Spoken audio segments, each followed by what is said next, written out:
Welcome to Srikakulam Shiva 935. ఈరోజు మనం ఒక బ్యూటిఫుల్ ప్లేస్కి వచ్చేసాం. అదే విశాఖపట్నంలో ఉన్నటువంటి fishing harbour.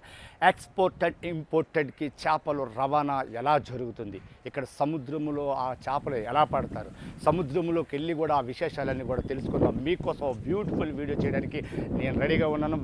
Let's go. Visakhapatnam fishing హార్బర్లో కాలిపోయే షిప్స్ అని మనం చూసాం కదా. ఎవరో దుండగులు ఆ షిప్ని మొత్తం తగలబెట్టేశారు.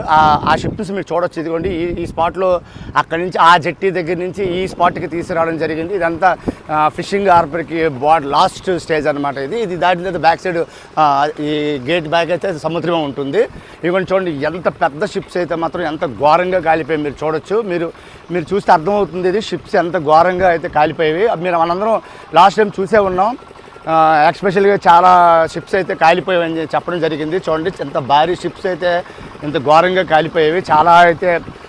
చాలా గంగపుత్రులు అయితే మాత్రం చాలా లాస్ అయ్యారు ఈ విషయంలోని. మళ్ళీ ఈ షిప్ని మళ్ళీ తయారు చేయాలంటే చాలా లక్షలాది రూపాయలు వెచ్చించారు. ఇప్పుడు అక్కడి నుంచి వచ్చిన తర్వాత ఏమవుతుందంటే ఇది చూడండి, ఇప్పుడు మళ్ళీ కొత్త షిప్స్ అనేవి తయారు చేసుకుంటున్నారు. ఇది ఎల్లో కలర్లో చూశారు కదా, ఈ కొత్త షిప్స్ అయితే తయారు చేసుకుంటున్నారు. అలాగే ఇది చూడండి, చిన్న చిన్న మరమ్మతులు చేస్తున్నారు. మీరు ఇంకో షిప్కి అయితే మరమ్మతులు చేయడం జరుగుతుంది. మీరు చూడండి ఆ కార్పెన్ షిప్. ఇక్కడ మరొక న్యూ అండర్ కన్స్ట్రక్షన్లో ఉన్నటువంటి మీరు ఒక షిప్ని చూడొచ్చు. చూస్తున్నారు కదా, ఇది భారీ షిప్పులు తయారు చేస్తున్నారు. ఎంతో వీళ్ళు 1000 ప్రయాసాలు పడి సముద్రంలోకి వేటకెళ్ళి తెచ్చి చేపల్ని అమ్మి వచ్చిన డబ్బులతో కుటుంబాన్ని పోషించుకున్న క్రమంలోనే అలాగా దొండగలు తగలబెట్టడంతో ఇంత భారీ షిప్లన్నీ కూడా కాలిపోవడం జరిగింది. ఎక్కడైతే మేకింగ్ అయితే జరుగుతుంది మీరు చూడొచ్చు. ఇక్కడ మేకింగ్ లైట్గా కాలిపోయిన షిప్స్ని అయితే మాత్రం ఇక్కడే తయారు చేయడం జరుగుతుంది. పూర్తిగా కాలిపోయిన షిప్స్ చూసాం కదా, అలాంటికైతే మరి ఆ షిప్ని మరి రీమోడలింగ్ చేయడం జరగదు కాబట్టి మళ్ళీ కొత్త షిప్ని వీళ్ళు తయారు చేయడం జరుగుతుంది. ఇవన్నీ చూడండి, ఇది భారీ షిప్. ఇక్కడైతే మీరు చూస్తున్నారు అండర్ కన్స్ట్రక్షన్స్లో ఉంది. చిన్న పాక్షికంగా దెబ్బతిన్నటువంటి షిప్పుల్ని ఇక్కడ ఒక వర్కర్స్ అనేవి మళ్ళీ పూర్తిగా వాటిని తయారు చేయడం జరుగుతుంది. వేటకు వెళ్ళడానికి చూడండి షిప్లు అయితే రెడీగా పెట్టుకొని ఉన్నారు. వీరు ఇక్కడి నుంచి ఏదో ఒక సమయానికి ఇక్కడి నుంచి బయలుదేరే అవకాశాలు ఉన్నాయి. చూడండి ఇక్కడ వాటర్ కూడా చాలా దట్టిగా అయితే ఉంది. బట్ వీళ్ళు ఈ స్టేజ్ అనమాట, ఇక్కడ గేట్ అంటారు. గేట్ నుంచి ఇక్కడ ఉన్నటువంటి చాలా బోట్స్ ఉన్నాయి. చూసారు, ఈ బోట్స్ అన్నీ కూడా రెడీగా ఉన్నాయి. అన్ని మోటార్ సెక్షన్ పెట్టుకొని వలలు పెట్టుకొని రెడీగా ఉన్నారు. ఇక్కడి నుంచి వీళ్ళ టైమింగ్కి అయితే వేట బయలుదేరుతుంది. ఇక్కడ హాయ్ ఫ్రెండ్స్, మనం ఇప్పుడు ప్రజెంట్ ఒక బోట్ ఎక్కి మన సముద్రంలోకి వెళ్ళబోతున్నాం. అందులో ఆ ఎక్స్పీరియన్స్ అన్నీ కూడా మీకు తెలియజేస్తాను. మీరు చూస్తున్నారు వరుసగా ఉన్నటువంటి షిప్స్. ఒకసారి మనం ఈ వాడలోకి వెళ్ళి చూడండి, INDAPV 5.mm.440 ఈ షిప్ తాలూకా నెంబరింగ్ అనమాట. ఇక పక్కన ఉంది ఇంకోసారి లక్ష్మీదేవి 783 అనే ఒక ఇండియా APV5mm ఒక నెంబర్ ఉంది ఇక్కడ. ఇప్పుడు ఈ నెంబర్ ఉంది సార్. ఇంకో దగ్గరికి వచ్చేసరికి ఇండియా APV5MM325. ఇలాగ ఒక్కొక్క బోట్కి ఒక్కొక్క నెంబర్తోనైతే ఉంటాయి. మనం ఇప్పుడు ఒకసారి ఏమన్నా చూసారు, ఇదంతా వాటర్ అనమాట. ఇక్కడి నుంచి దాటి మనం ఈ షిప్లోకి వెళ్ళాలి. చూసారు కదా, ఇది షిప్ లోపలి భాగం. ఇందులోని చూసారు ఈ తాడు లంగరేస్తారన్నమాట. ఈ తాడు మీరు బాగా చూడొచ్చు. ఈ తాడు లంగరవేట జరుగుతుంది. ఇందులో ఐస్ అన్నీ కూడా స్టోరేజ్ చేస్తుంటారు. ఇందులోని ఐస్ చేపలు స్టోరేజ్ చేస్తుంటారు. ఇక్కడ చూసారు, ఇది పైప్ అనేది లోన్ వాటర్ని బయటకు తోడడానికి పనికొస్తుంది. ఇది క్యాబిన్ రూమ్. ఇందులో డ్రైవర్ ఉంటారు. చూడండి, ఇది ట్రైను మాదిరిగా అయితే ఉంది. ఇది క్యాబిన్ రూమ్ అనమాట. చూడండి, చూసారా, ఇది ఫ్రంట్ భాగం వచ్చేసరికి ఇది ఫ్రంట్ భాగం. ఇక్కడ చూడండి ఇంకా చాలా షిప్స్ అయితే వెళ్ళడానికి చేరుకోవడానికి అందుబాటులో ఉన్నాయి, రెడీగా ఉన్నాయి. ఇది షిప్ మీద భాగం. ఇదే చూడండి, ఇప్పుడు ఫ్రంట్ అనమాట. ఇది ఫ్రంట్ భాగంకి వచ్చింది. ఇక్కడ తాడు ఉంటుంది లంగర్స్ వేయడానికి. ఇదిగోండి, ఇదే లంగర్ అనమాట. ఇది సముద్రం ఎక్కడో వీళ్ళు స్టే చేసి చేపలు పడడానికి వల వేసేటప్పుడు ఇది లంగర్ని ఉపయోగిస్తారు. ఇలాగే ప్రతి షిప్ కూడా ఉంటుంది. చూడు, వలల మీద ఉన్నాయి. చూసారా, అన్ని ఇంచుమించుగా ఈ షిప్స్ అన్నీ కూడా ఒకేలాగా ఉంటాయి. వీళ్ళకి ఒక టైమింగ్ ఉంటుంది అనమాట. ఆ టైంలో మాత్రం వీళ్ళు బయలుదేరి వెళ్తారు. అప్పటి వరకు ఈ షిప్లు ఇలా ఒడ్డున పార్క్ చేసి ఉంటాయి. మనం ఈ యొక్క బోట్ ఎక్కామన్నమాట. ఈ బోట్ నుంచి ఇప్పుడు ఇంకో బోట్లోకి దిగుతాం.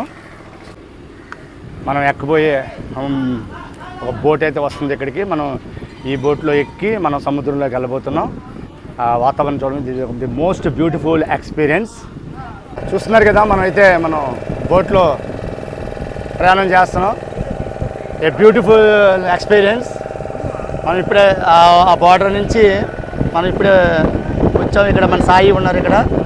ఈ బ్యూటిఫుల్ ఎక్స్పీరియన్స్ అసలు మొత్తం చాలా సూపర్గా అయితే ఈ వీడియో బ్లాగ్ అయితే తీద్దాం. హాయ్ ఫ్రెండ్స్, మనమైతే ఇప్పుడు షిప్లోని సముద్రంలోకి బయలుదేరుతున్నాం.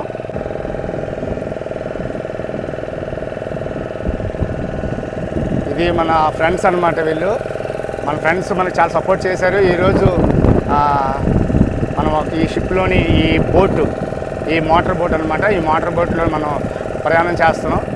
ఇది మీరు అక్కడ చూడొచ్చు, లాంగ్ లుక్. మనం చాలా దూరం అయితే వచ్చాం. ప్రజెంట్ సముద్రంలోకి ఎంటర్ అయిపోతున్నాం. ఇది బ్యూటిఫుల్ ఎక్స్పీరియన్స్. ఒకసారి చూడండి ఎంత బ్యూటిఫుల్గా ఉంది.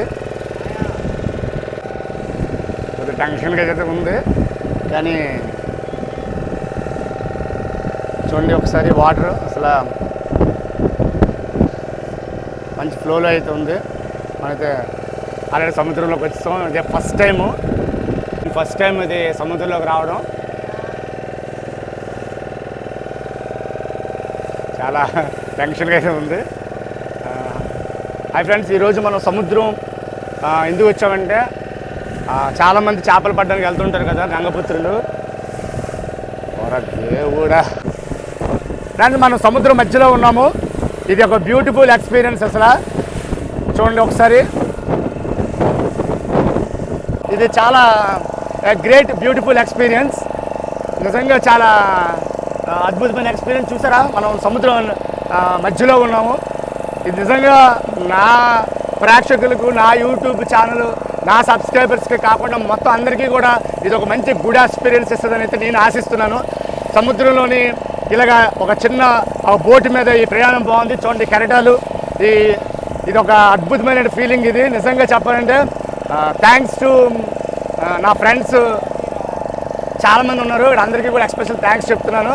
అలాగే నేను ఈరోజు నాకు ఉచితంగా ఫ్రీ ఆఫ్ కాస్ట్తో వాళ్ళు సొంత డబ్బులు ఖర్చు పెట్టి యూట్యూబ్ ఛానల్ అనేసరికి వాళ్ళు నన్ను తీసుకొచ్చి ఈరోజు సముద్రంలోని ఇలా తీసుకెళ్తాం. మనం అయితే అక్కడ చూడండి, అక్కడ కనబడుతుందా, ఆ షిప్ దగ్గరికి అయితే తీసుకెళ్తాం అంటున్నారు. డెఫినెట్గా అక్కడి వరకు అయితే పర్మిషన్ లేదు, బట్ ఆ దగ్గర వరకు వెళ్తాం. సముద్రం అయితే దగ్గర చాలా దూరం వచ్చాం. మనం అయితే ఇంచుమించుగా 4 కిలోమీటర్ సముద్రంలో అయితే ఉన్నాము. చాలా థ్యాంక్ యూ వెరీ మచ్. నాకైతే టెన్షన్గా చాలా భయం వేస్తుంది. ఎందుకంటే ఫస్ట్ టైం నేను ఒక సముద్రంలోకి ఇలా రావడం. చూడండి, ఇది చాలా బ్యాలెన్స్డ్ బోట్ అనమాట ఇది. Okay, thank you. ఎంజాయ్ చేయండి. గుడ్ ఎక్స్పీరియన్స్ ఇది. సముద్రం చాలామంది చేపలు పట్టడానికి వెళ్ళారు. ఈరోజు నేనైతే ఎక్స్పెషల్కి ఈ సీ చూపించడానికి అయితే నేను వచ్చాను. ఈరోజు చూస్తున్నారు కదా, షిప్ మీద సముద్రం మధ్యలోకి మనం అలాగ వస్తున్నాం. చూడండి,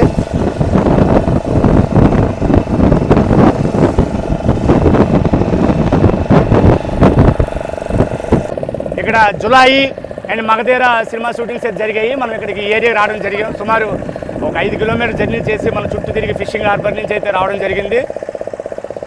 ఒకవైపు చూడండి, సముద్రం అంతు చిక్కని సముద్రం అయితే కనబడుతుంది. ఒకవైపు చూసేసరికి మీరు చూడండి, ఇక్కడ ఈ ఏరియాలోనే షూటింగ్ స్పాట్ అనమాట ఇది. ఇక్కడ కూడా రిస్ట్రిక్టెడ్ ప్లేస్ అనమాట. చూడండి ఎంత సముద్రం ఫుల్ అలలతోనే ఉంది. చూస్తున్నారు కదా, అక్కడ ఒక స్టెప్ ఉంది. అక్కడికే మనం అక్కడికి వెళ్తున్నాం. అక్కడ చూడండి, ఇంత సముద్రంలో కూడా అతను ఒక్కడే ఉన్నాడు ఆ ప్లేస్లో. అతను చాలా భయంగా అయితే ఉంది. తెరచాప పడవన్నమాట. ఓన్లీ మోటార్ అయితే ఉండదు, ఓన్లీ తెరచాప మాత్రం ఉంటుంది. ఆ తెరచాప బట్టి యాంగిల్ డెసిషన్ మీద, యాంగిల్ యారో మీద వాళ్ళు రావడం జరుగుతుంది. సముద్రంలోనే అతను చేపల వేట చేస్తున్నారన్నమాట. హాయ్ హాయ్ రాజు, మనం చాలా దూరం అయితే వచ్చాము. అక్కడి నుంచి చుట్టూ మనం ఇంచుమించు ఒక 10 కిలోమీటర్స్ అయితే మనం ఆ జర్నీ చేసాము. చాలా గుడ్ ఎక్స్పీరియన్స్. నిజంగా చెప్పాలంటే చాలా హ్యాపీగా అయితే ఉంది. చూడండి, అది పోర్ట్ అనమాట. పెద్ద పెద్ద షిప్పులకి పెద్ద పెద్ద కంటైనర్లు అనేవి వెళ్తుంటాయి కదా, పెద్ద పెద్ద షిప్పులకి పెద్ద పెద్ద కంటైనర్లని లోడ్ చేస్తుంది అనమాట. ఇక్కడ ఆ చివరిగా మీరు చూస్తే ఒక భారీ షిప్ కనబడుతుంది. చూడండి, అక్కడ భారీ షిప్ కనబడుతుంది. ఆ షిప్ ఇక్కడికి వచ్చి మనకి ఇక్కడ కంటైనర్ నుంచి ఇక్కడ ఇతర కంట్రీలకి, ఇదే ఏరియా నుంచి పెద్ద పెద్ద కంట్రీలకి ఇక్కడి నుంచి ఎగుమతి దిగుమతి చేసుకోబడుతుంది. ప్రజెంట్ అయితే మనం మన గమ్యస్థానానికి ఇప్పుడైతే బోటు నుంచి మనం అక్కడ తిరిగి మళ్ళీ ఇప్పుడు మన ప్లేస్ మనం వెళ్ళిపోతున్నాం. ఇప్పుడు జస్ట్ చూసారు అందరూ అన్ని బోట్లు కూడా ఆపున్నాయి కదా, ఇదంతా బోటు నిలిపి ఉండే స్థలం అనమాట. ఎక్కడికైతే మనం ప్రజెంట్ వచ్చేసాం. మన ఏరియాలో రైతులు ధాన్యాలని, మినుములు, అలాగే అపరాలు అంటారు అనమాట. పంటలు పండించే రాసుల్ని ఎలాగైతే పోగులుగా వేస్తారో, ఇక్కడ ఈ గంగపుత్రులు సముద్రం నుంచి వేట చేసి తెచ్చినటువంటి చేపల్ని ఇవ్వండి ఈ రాసులుగా ఈ పోగులుగా వేస్తారు. చూడండి, చెప్పాను కదా, ఇవ్వండి చేపలు. చూడండి ఎంత ఇసుక మేటలు ఎంత అయితే ఎలా ఉంటాయో అలాగే ఉంటాయి చేపలు. దగ్గరగా చూడండి, ఎంత పోగులుగా రకరకాల చేపలు అన్నమాట. అంటే వీళ్ళు ఫిషింగ్ హార్బర్ నుంచి తెచ్చిన చేపల్ని కొన్ని నెలల తరబడి వీళ్ళు షిప్ మీద ఉంటారు కాబట్టి అక్కడి నుంచి తెచ్చిన చేపలు అక్కడే ఆల్మోస్ట్ కొన్ని చిన్న జాతికి చెందినటువంటి చేపలు అయితే అక్కడ ఉంటాయి. ఇది ఒక రకమైనటువంటి చేప చూసారా. అలాగే ఇక్కడ మీద ఉన్నటువంటి ఇది ఒక రకమైన చేప, కిందన చూడండి ఇంకా ఆరుతుందన్నమాట. ఇది ఒక రకమైన చేప, వెండి రంగులో ఎంత అద్భుతంగా ఉంది చూడండి. ఎండు చేపలకి అవుట్ ఆఫ్ ఎగుమతి దిగుమతి జరుపుతుందన్నమాట. ఇక్కడి నుంచి అవుట్ ఆఫ్ కంట్రీస్ కూడా ఇక్కడి నుంచి ఈ ఎండు చేపలు అనేవి తీసుకెళ్తారు. చూడండి మీరు లాంగ్ చూస్తే ఎన్ని రాసులుగా పోస్తున్నాయి. ఇక్కడ చేపల గ్రేడింగ్ అయితే జరుగుతుందన్నమాట. ఈ అమ్మ ఇక్కడ గ్రేడింగ్ అన్ని చేసి ఏ చేపలకు ఆ చేపలు ప్యాకింగ్ చేస్తుంటారు. అలాగే ఇక్కడ చూడండి చేప రాసులు చూసారా, అన్నీ కలిపి ఉంటాయి అన్నమాట. చాలా పెద్దది, మీకు వీడియోలో మీకు చిన్నదిగా కనబడచ్చు కానీ చూడండి ఒకసారి, చాలా పెద్దదన్నమాట. ఇందులోని అన్ని రకాల చేపలతో మిళితమే ఉంటాయి అన్నమాట. ఈ చేపల్ని గ్రేడింగ్ చేసి వాళ్ళు ప్యాకేజ్ చేయడం జరుగుతుంది. ఈ చూడండి, ఈ షేపు స్నేక్ షేప్లో ఉన్నటువంటి వీటిని సావళ్ళు అంటారు ఈ ఏరియాలో. చూసారు, ఇవన్నీ కూడా ప్యాకింగ్ కావడానికి సిద్ధంగా ఉన్నాయన్నమాట. ఆల్రెడీ గ్రేడ్ చేస్తున్నారు. చూడండి, గంపల్లో ఏ చేపకు ఆ చేప గంపల్లో ఏరి గ్రేడ్ చేస్తున్నారు. ఇక్కడ గ్రేడింగ్ చేస్తారనమాట. చూడండి, ఇక్కడ ప్రతి చేపలు అన్నీ కూడా గ్రేడ్ చేశారు. గ్రేడ్ చేసి అన్నీ ప్యాకింగ్ చేస్తున్నారు. ఇక్కడ అన్నీ కూడా ప్యాకింగ్ అవుతున్నాయి. ఇన్ని బొట్టల్లో పెట్టి కుట్టి ఇవన్నీ కూడా ఇంపోర్టెడ్ పంపిస్తుంటారు అనమాట. వీళ్ళకి కాంట్రాక్ట్స్ ఉంటారనమాట. ఈ చేపలు ప్యాక్ చేసి ఇవ్వడం అనేది వీళ్ళు ఇక్కడ చేస్తారు. ఇది out of states, Chennai, Mumbai, Calcutta, Delhi, Hyderabad మొత్తం ఎక్కడికైనా సరే విశాఖపట్నం నుంచే ఎక్కువగా ఇంపోర్ట్ అండ్ ఎక్స్పోర్టింగ్ ఉంటుంది. చూడండి, ఇక్కడ ఎన్ని రకాలైనటువంటి పంటలో మనం ధాన్యము, మినుములు, పెసలు, మొక్కజొన్నలు ఎలాగైతే పంటల్ని మనం రోడ్డు మీద ఆరపెడతామో అలాగే ఇక్కడ కూడా ఈ ఏరియాలోని ఫిషింగ్ హార్బర్లో ఇన్ని రకాల చేపలు. చూడండి, ఇది వెండిలో మెరిసిపోతుంది. దీన్ని సావళ్ళు అంటాం. మా ఏరియాలో అయితే శ్రీకాకుళం, విశాఖపట్నం, విజయనగరం డిస్ట్రిక్ట్ సంబంధించి సావళ్ళు అంటాం అన్నమాట. చూడండి, ఇక్కడ గ్రేడింగ్ చేస్తున్నారు. మన ఏరియాలోని పప్పులు, ఉప్పులు, ధాన్యం, పెసలు, మినుములు ఎలాగ కుట్ల మీద అమ్ముతారో, రకరకాల మార్కెట్ చింతపండు ఎలాగ అమ్ముతారో ఈ ఏరియాలోని ఈ షాపులోని రకరకాల చేపలు, సుమారు ఇక్కడ ఒక 50 రకాల చేపలు అనేవి, ఎండు చేపలు ఉన్నాయి, అన్ని రకాలు కూడా ఉన్నాయి. ఒకసారి ఏ రకాలు దగ్గర నుండి మీకు విజువల్ చూపిస్తాను. ఇది చూడండి, బొమ్మిడాలు అంట.